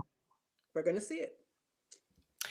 Any last words for the audience? I don't want to keep you so long. I mean, I seriously, I could probably sit here and talk to you for hours. I got the feeling. I'm having fun. I'm looking at the clock. I'm like, well, I've been talking for a while. I know. Seriously, as soon as you came on within 5 minutes, I was like, oh, we could do this for 2 hours easily. Well, so you should check out our live stream on Saturday. Actually, one of the things my producer sent me is, would you want to participate? I'm going to do a phone call. I'm going to test out our phone script to leave a message on the Attorney General's office. So I'm going to do that when we're done. But I don't know how to do that both. Like, I don't know how to do that. John, I'm tech challenge. John's our producer. But anyway, let's end talking about Julian Assange. Yes. I would love to participate. I can talk about that. I have to look at my calendar and make sure. Yeah. Well, we're going from John, if you could reach out to Margaret, we're going from, I think we're 1:30 to 7. It's sort of kept expanding. We have different panels each hour. It's really cool. Well, let me ask Margaret, I know you're friendly with Dr. West. Are you friendly with Chris Hedges by any chance? Met him a couple times, not friendly. You want to get him on? Is that? No, we have him on. We have him on. And so I'm thinking that time slot might make that would be kind of cool if you could look and see what time works for me. That would be very nice. I would love that. That would be so cool. I'd love that. And then I could tell the K-Hive people how diverse we are now. Well, and like I said, that probably more than anything else is the most frustrating part of what has transpired over the past several years, is this over woke culture, which is not meant to further or advance an agenda. It's meant to basically cut off the progressive movement at the knees by basically branding everybody as not, they're racist, they're sexist, they're misogynist. What they did with Assange, they blamed him for Trump being elected. Yes, and everything was all well, that's the thing about neoliberalism. You never take responsibility for anything negative that happens in our economic system. It's always somebody else's fault. Hillary was a prime example of that. It was never her responsibility. It was always somebody else's fault. And that is something that ultimately became the cross for Bernie to bear for whatever reason. And that's probably the last thing, that is definitely the last thing I want to ask before we wrap. What is Bernie's legacy in your opinion? Because obviously I believe he has started a movement. It's clearly not where it needs to be yet, but I do think he left, it is a tremendous what if about how he could have done things differently. He could have, he gave up. He did not want to be blamed for Biden losing, and so he dropped out. Unfortunately, but he proved that there are millions of people who do not want this warmed over republicanism to conquer the Democratic Party. He proved that there are millions of Democrats who want something different, and that is why they deep-sixed him twice. Yeah. Well, look, I don't know if you can see it. I put up our schedule. I would love to if you can come on with Chris, because that would be really nice to have, that'll help me immensely. I would love to. That will help me immensely, because I have to tell you, I'm a little nervous about him. I mean, the whole, Pulitzer Prize thing, total just real journalist, like hardcore journalist, like the whole thing, like as a journalist person, like it's a little bit, Yeah, I could use some help. We have been on panels together about Julian, so that'll work. Okay, excellent. Beautiful. Thank you so Beautiful. much. All right. Well, now Margaret. everybody who's saying Mario, see, Margaret's going to come on again on Saturday on the live stream. So that was a lot quicker than we would have anticipated, but we certainly are looking forward to it. You have been an absolute pleasure. We cannot thank you enough for coming on. Obviously, Let her wrap up. Just from an entertainment perspective, it's obviously great that yes. Okay. I know a little techie here and there. I ain't that bad, but the floor is yours. Yeah, wrap. Please. Thank you very much. Peace out. Wait, you can't say That's what I do. I say peace out. Then he copied it. Peace out, everybody. All right. Well, now I'll see you again on Saturday, and thank you so much for that. Thank you so much, Margaret. It's been a pleasure. And remember, Prejudential, Black America and the Presidents. Check it out. Purchase. And I'd like to say the fact that it's written as essays and it's essentially like how, it's for the presidents. It's an easy thing to read because you don't necessarily need to have the continuity. You could probably pick it up at any of the chapters and just know what's going on with any one of them. But it was very cool. I'm kindled. Thank you so much. Have a wonderful evening. We'll see you soon. Thank you, Margaret. Well, she was, all right. I'd have to say she's probably the most fun. She was great. We've had so far. She was great. Yeah. And like I said, right from the beginning, I kind of got that impression of, we could do this for hours. Yeah. Which is great. And that's really what you want. You want to have this really easy flowing conversation. And listen, like I said, Teddy Roosevelt's my favorite president, but he is not without his flaws. None of them are. And look, of them. That's why I started with Carter. I needed to prepare myself because he would be the one that I wouldn't know all the gory. Jimmy Carter. Don't do it. Jimmy Carter. Okay, so what we're gonna do now, and I think John, if if we think it's something to do, we're gonna have me call and leave a message at the Department of Justice we're gonna test out our free Assange forum phone script. So I'm gonna put it up here. That should be fun. Yes, this is a whole exciting thing that we have. This is, I'd like to say, everybody, our producer, John Holder, has worked so hard on this thing. Like, I said to him today. He's the real MVP. He is. If there were like Oscars for live streams, he would definitely be getting one. Or at least an Emmy, right? Yeah. Yeah. There you go. Whatever they call it. Okay. So when we're doing our live stream, essentially what we're going to be doing is prompting people throughout the time to call. You need to call your legislators and tell them that you want them to tell the Department of Justice that we don't want to do this. And you also need to call the Department of Justice. We now have Merrick Garland was just confirmed as our new Attorney General. So this is an opportunity to sort of flood that. And so I think what we're going to do is we want to set it up so I do it, right? Is that it? Use it, put it on speaker. I'll put it on speaker, but I'm sure we're going to get 202. All right, that's what I was going to say to you, 202. It's the Department of Justice comment 353. Okay. 1555. Okay.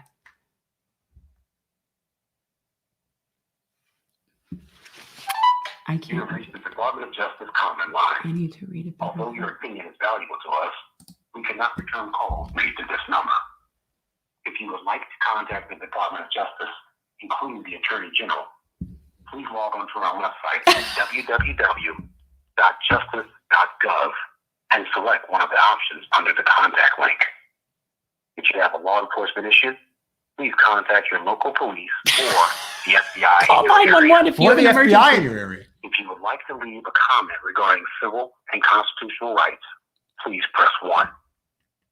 For cybercrime, please leave your comment regarding civil and constitutional rights. Record your message at the tone. When you are finished, hang up or press pound for more options.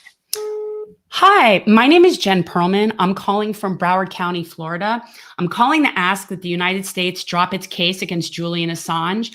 I'm deeply concerned about the potential ramifications that prosecuting a journalist for exposing American war crimes will have on our civil liberties.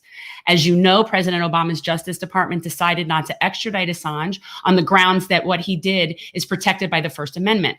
Joe Biden promised that he would end Trump's extraordinary attacks on the press, yet his administration has indicated that it would continue to seek Assange's extradition for the crime of publishing truthful information.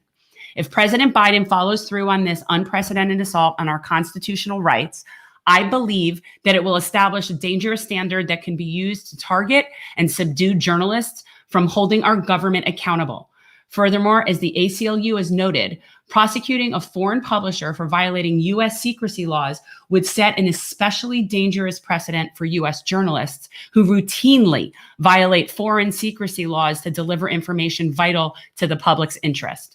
The freedom to practice adversarial journalism is one of our most sacred American rights, and the prosecution of Julian Assange will directly undermine the purpose of our First Amendment. Please drop your case against Julian Assange immediately. Thank you for your time. So there you go. Now, I do think it's a little wordy. I think it's a little wordy for people. So I think, John, like I'm totally comfortable with that. And maybe some people are willing to do it, but I think we might need to come up with like a micro script for people that are not necessarily. Yeah, I definitely willing think to do it's that. a little too long. So I think, but I do like it. I think it's awesome. Yeah. And I also think, by the way, that what we should do is change that over so that people can send it as an email.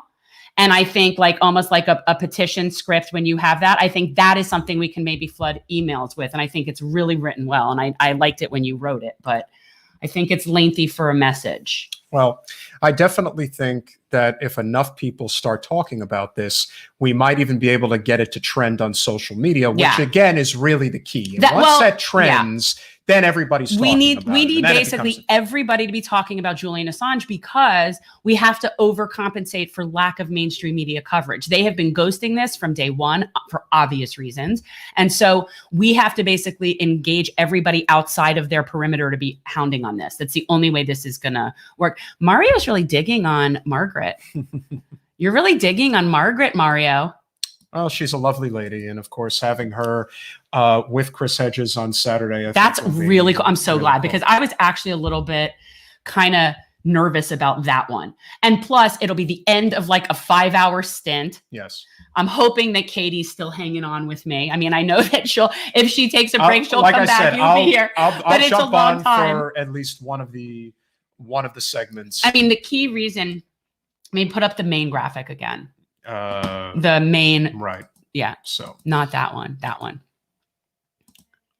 So what we're gonna show you now again. That's why I invited Katie. I mean, look, that's not the only reason I invited Katie, but the idea of going a really long time without bathroom breaks is cool. And people who live stream know this. Like I've seen Katie have to get up to go get a glass of wine. You know, things are important. I just but think it's like it's nice, it'll be helpful. And plus it's just she's really good at this. And you know, Katie she's very good at Katie's one of those people who could absolutely have an ego the size of a lot of other people in this, political game. Not going to name any names. You know who they are, and it's not the person. Not going to name any names. It's not the person you're thinking of. There's a lot of them that are out there. He'll be here any day. Yeah, they'll be here any minute, I'm sure. But what I will say is that Katie, as much as anybody that I've seen, really makes a conscious effort to get as many people together to build this movement. And she's really good at hosting multi-person panels. And I haven't really done that yet. And it's not an easy thing to do. No. I know it really isn't. Now, I've been on panels and I've learned a lot from that in terms of, you don't want too many people in one time. You want certain people with certain people. I mean, like it's like planning wedding tables. Right.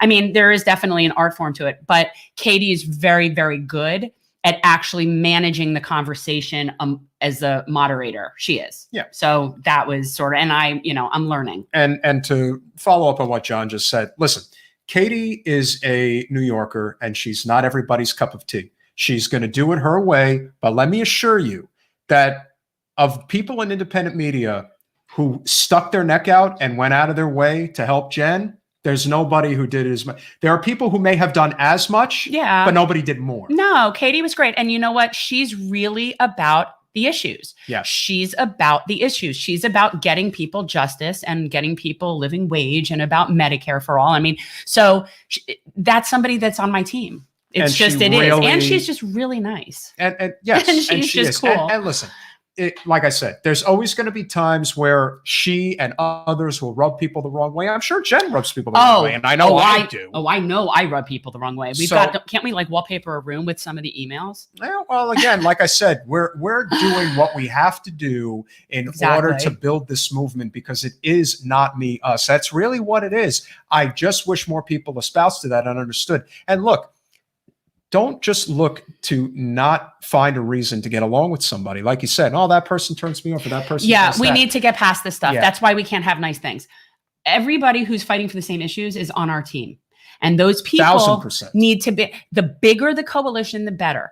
The bigger the other person's platform, the more people that you bring into your fold. If I reach out to Republicans at a Republican meeting because they also don't want drilling in the Everglades, those people are on my team. And I will tell you, a very nice person, totally well-intended, lives within the congressional district, and definitely leans to the progressive left. But I will tell you that this particular person was almost aghast at the idea that Jen tried to make peace with a noted Republican within the congressional district. And you say make peace, he was always a friend. Correct. I've never had a problem with him. But from their perspective, it's like, no, that's the bad guy. But that's this overwoke litmus test. They're basing it on, he said something I don't like. He did something I don't like. I don't want to hang out and be friends with him. Okay, that's cool. Correct. But, it's just so, if it's bread and butter juvenile. issues, They're so juvenile. So, for example, if you really think that you can make a third party possible in this country, and I got to be honest, I do think it could happen.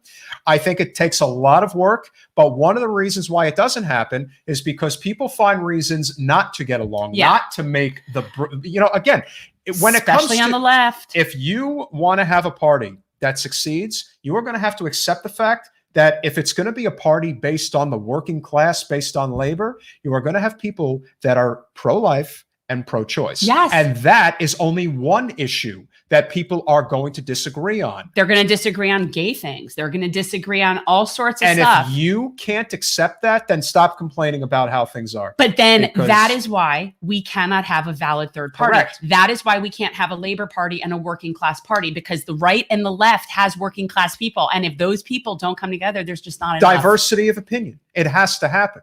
I got to tell you, at the core of it all, though, people are inherently good if they don't have to pick sides.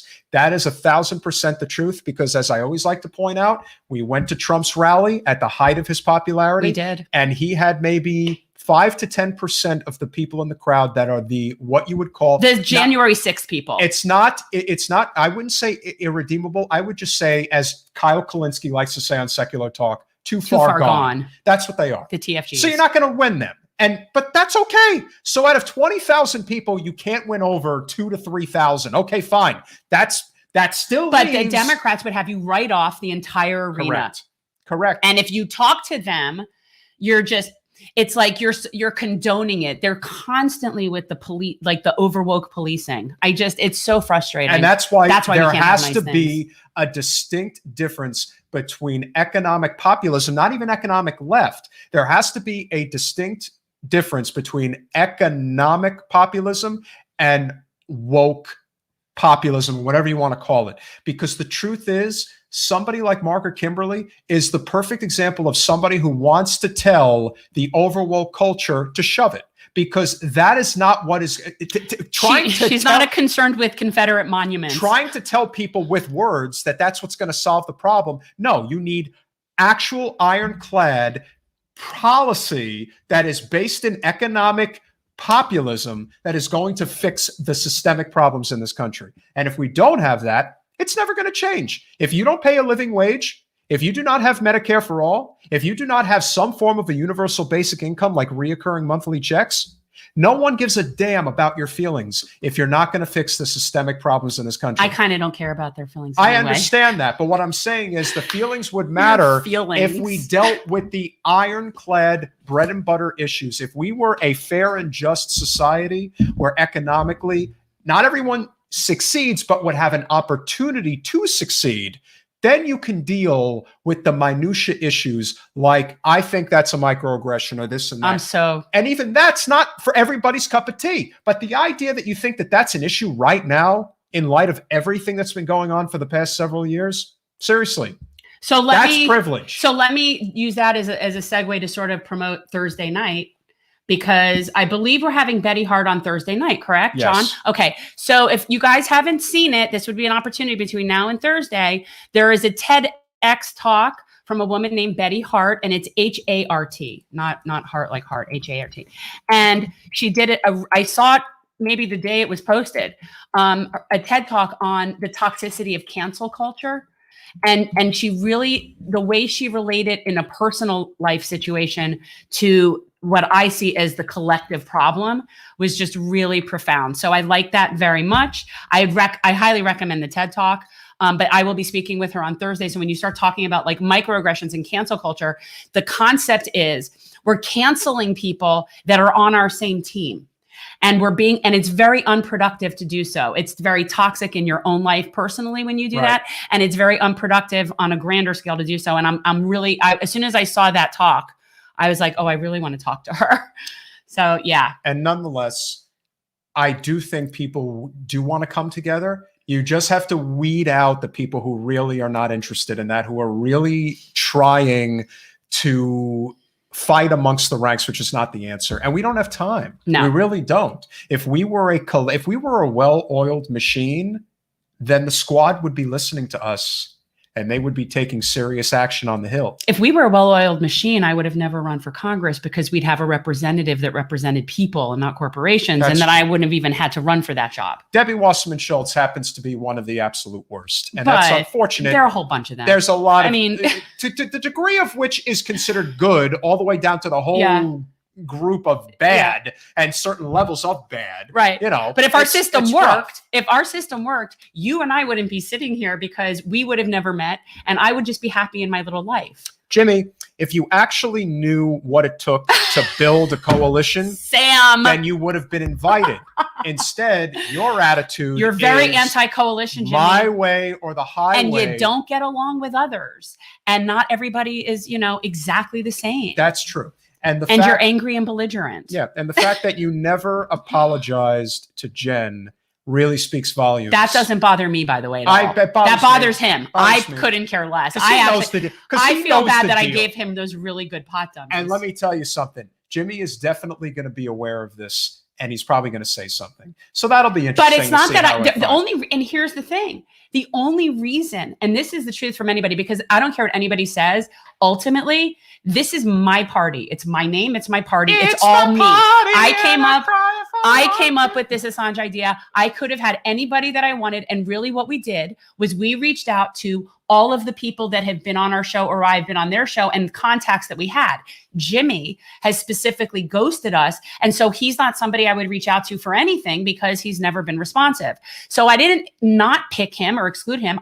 We made arrangements with the people that we have been coalescing with. And to be honest, if Jimmy was really interested, he clearly knows about it now. He could easily reach out and say, listen, it's not about me. It's about getting Assange. I have not ignored him or ghosted him. In fact, he has completely ghosted us. Correct. And so that's why he's not one of my contacts. I actually think I have a cell phone number for him. And at one point, I do think that I had texted him. This was like 2 years ago almost, basically saying, hi, I'd love to talk, whatever. And he blew us off. So and if he reached out, I don't know exactly how I'd feel at this point, but it wouldn't be because he ghosted me. It would be because of just what a lightning rod he has become since this forced the vote. Exactly. And so it would be more of a, do other people on the panels want to deal with him kind of thing. But I wouldn't ever say no to him because he hurt my feelings. I don't care about that. No, and look, if he wants to amplify the message, that's great. Yeah. And if it becomes one of those, I am just part of the team, I really want to just help get this message across, you'd be amazed at how receptive a lot of people would be. And that's the problem, because that was the biggest issue with Force the Vote, because we both supported Force the Vote, and it doesn't make any sense not to force the vote, because that's how you expose people like Kirsten Sinema and a lot of other representatives who are grandstanding for the cameras. But then eventually they learn, oh, well, I guess people really are in trouble. So when you have somebody that becomes so toxic, that it debilitates what we're trying to do here. And listen, like I said, I'm going to answer that though when you're done. It's which one? Well, that about the gray zone.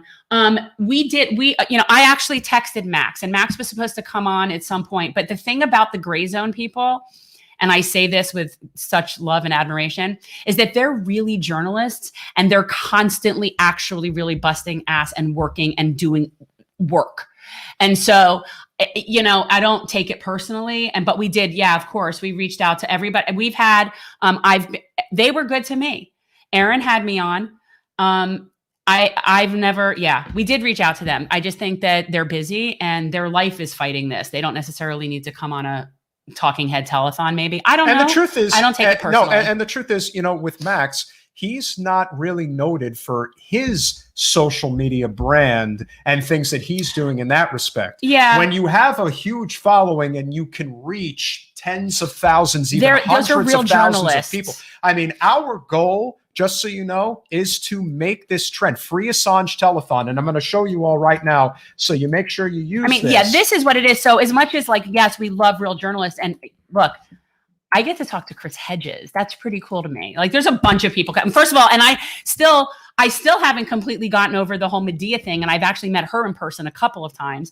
But these are people that are heroes to me. This is the hashtag everybody needs to be using on Saturday, because we want to get everybody trending this thing on Twitter, on Instagram, on Facebook. If everybody's paying attention to this, at least they'll understand what the message is. A lot of people are not going to like it, and that's okay.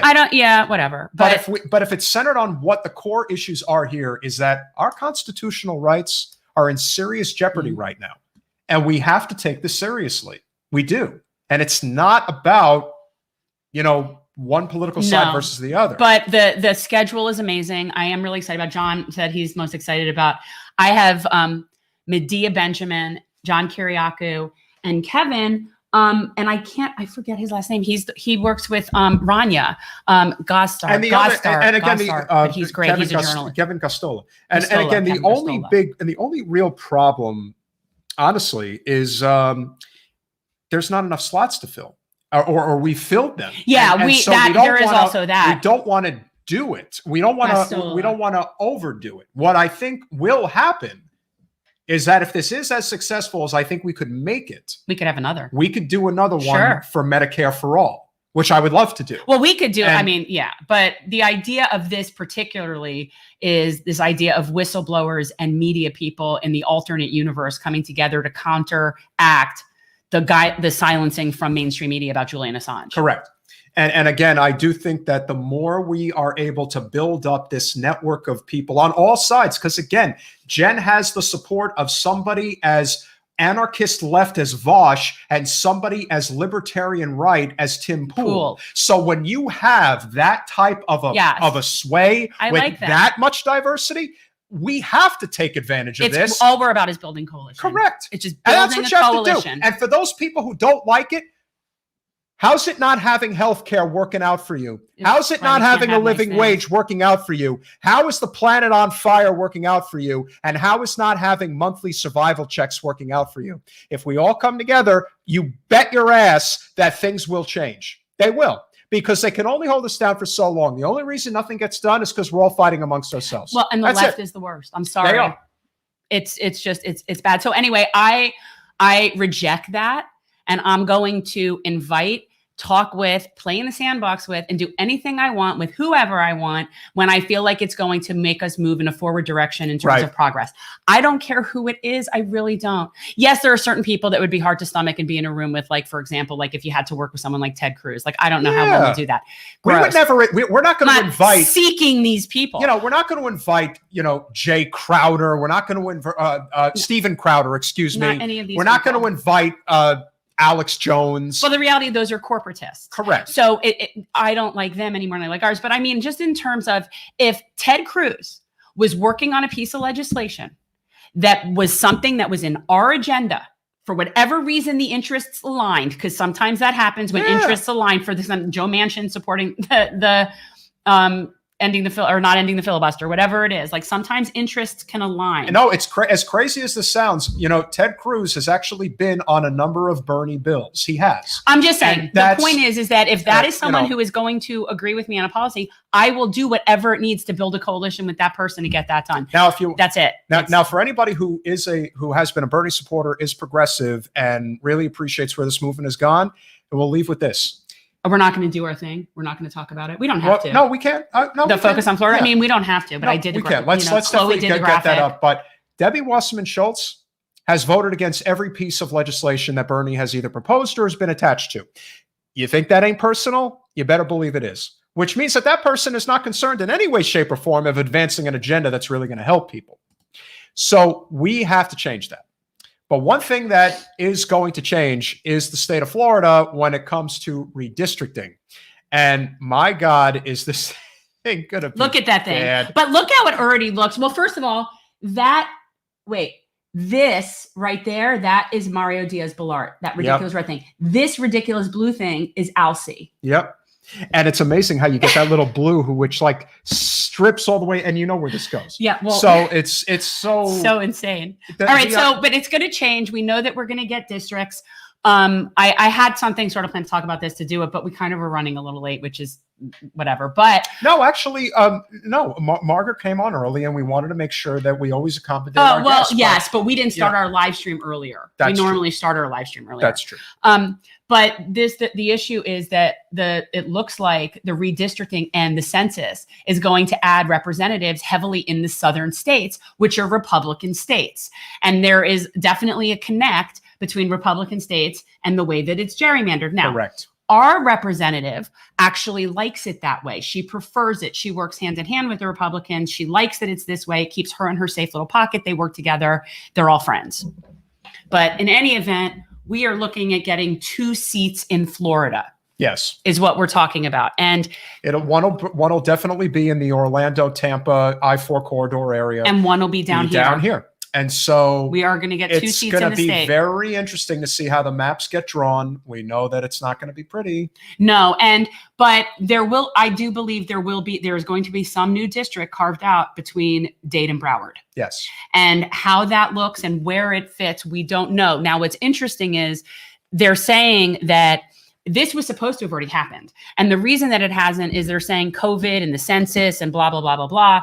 But now they're saying that the districts should be done in September. Is that it? Yes. And not only that, but one of the things that is very, very interesting, and I read the article today in the Tampa Bay Times. I highly recommend you check it out. This will be the first time in 50 years that the Department of Justice is not going to assess the validity of essentially racial profiling in how they carve the districts. They're not going to oversee the gerrymandering. So I have the article up there. You could share that. You have a Democratic president, a Democratic Senate, and a Democratic House, and the Department of Justice, in conjunction with the GOP, is going to do this. So when we say that they're all in it together, it's not hyperbole. It's a fact. We have currently 27 congressional districts in this state. And I believe there are 4 competitive districts.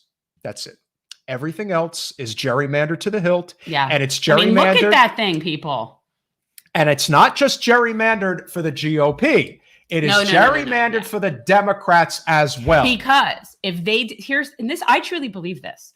I believe that if Debbie Wasserman Schultz, was not really a moderate, like a Republican, then they wouldn't necessarily let these Democrats keep those seats. They would have already gerrymandered it so that there weren't even blue districts. That's how much of a majority red this state is and Tallahassee. And not only that, but you really got to look at the Democrats and the way they vote in this state. This, in terms of the most regressive Democratic vote, Florida is number 1, and it ain't close. The Democratic delegation in this state is horrifically bad. They really are. Not only Debbie Wasserman Schultz, Stephanie Murphy, who represents a district that should be economically populist, she is the head of the Blue Dogs. Yeah. That is as conservative Democrat as it gets. We don't have of any of the lefty Democrats. Christ, none are in the state of Florida. Charlie Crist was our Republican governor. Exactly. And he is now a Democrat congressperson who is considering running for governor again. So basically, you're affirming my theory that the only reason we even have any blue districts that are allowed to be there is because they were carved out with this understanding that those aren't really Democrats. Correct.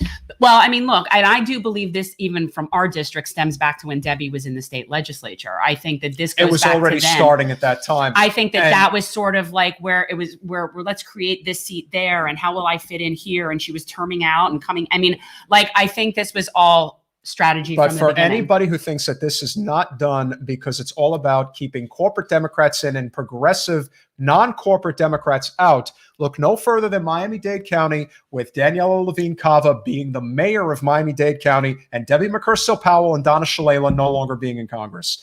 That's all you need to know, because Daniela was a non-corporate progressive. She took corporate money, but she wasn't a corporate bought representative. It does occur to me that that map, which is a clip art, could be an older map, but I will tell you that the shape of these are the same. They're just as ridiculous. There's just more of them. Yes. But yeah, and that's still Mario Diaz-Balart district does go from Hialeah to Naples and goes around. And the truth of the matter is, when it comes to congressional districts anywhere in the United States, they should be caught specifically by county lines. That is the way it should be done.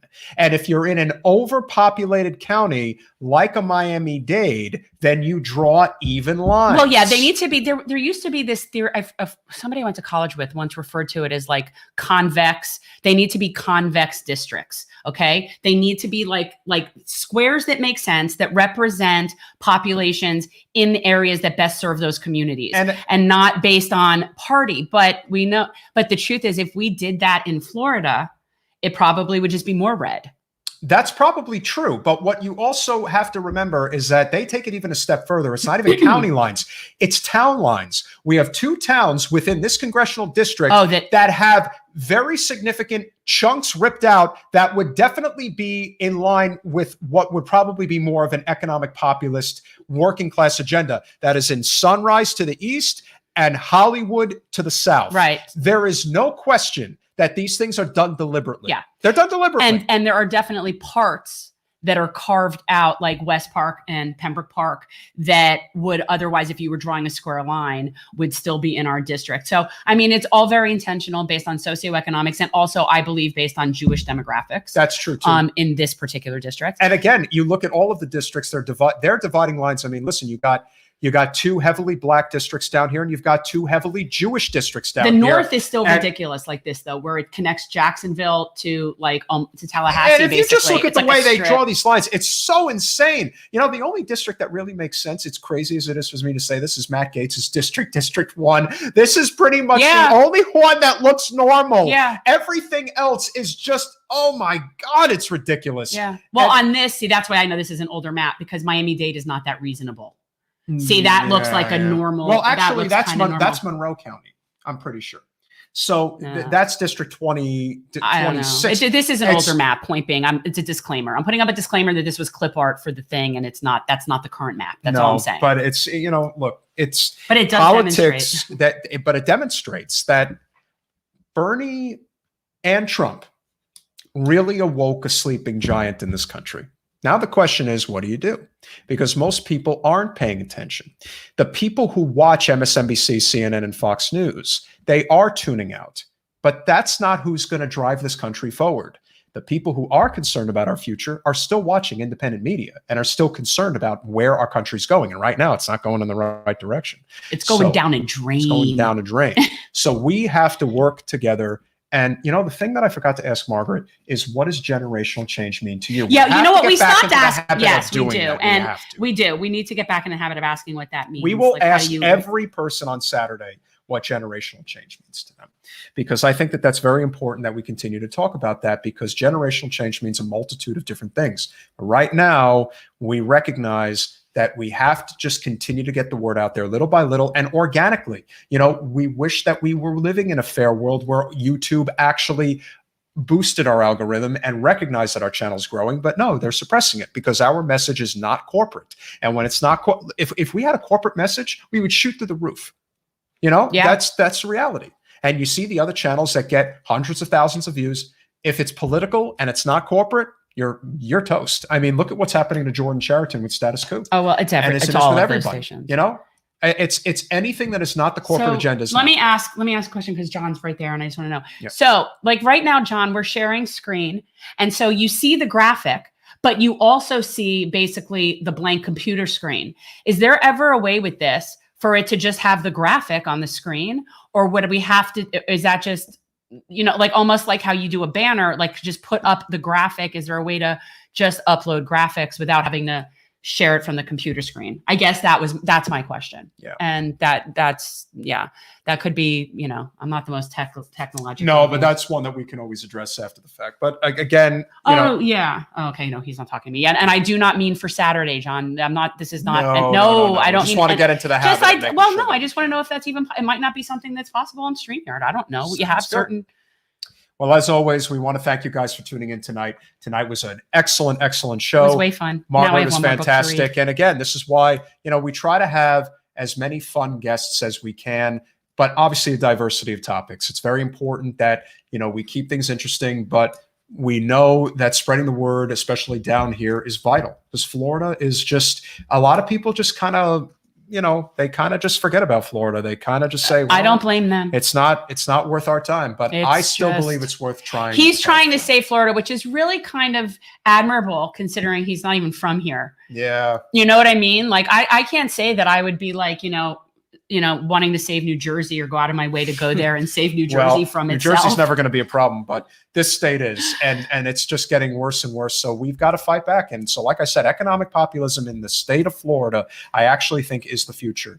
I'm not saying we should have yellow vests made with little generational change logos on them. Listen, I'm not saying that we would ever do it. We'd really have to be literally out of our mind to ever consider it. But if Jen ever did run for the Senate against Rick Scott, that's never a thing. It would just, I'm just saying, from the perspective of going around the state and talking about that nonpartisan economic populism. Let me be very clear, because when you put stuff out there, then it starts to fester and people think that I am not, and have no interest, do not want to run for any office that requires me to go any further in my car than I already have to go from one end of my district to the other. I am inherently not doing it. It's not happening. So then what I think we could do is, I think I'm not doing anything right now. Right now, I'm not running for anything. But I'm just saying that any theories or speculation about me running for anything that requires me to campaign in a bigger landmass than I already do is never going to happen. Credit to Alan Ellison for being willing to do it. It definitely never going to happen. But what I do think we could do is, or at least I know I would, is travel around the state and actually spread the message of Gen Core and generational I would change. do that, but okay, then we definitely need a cool bus. And it's different if you're just driving around and it's a fun thing and you're not campaigning and you're not like, that's a whole different thing. Would I consider that's a road trip? Would I consider a road trip? Yes, I would consider a road trip.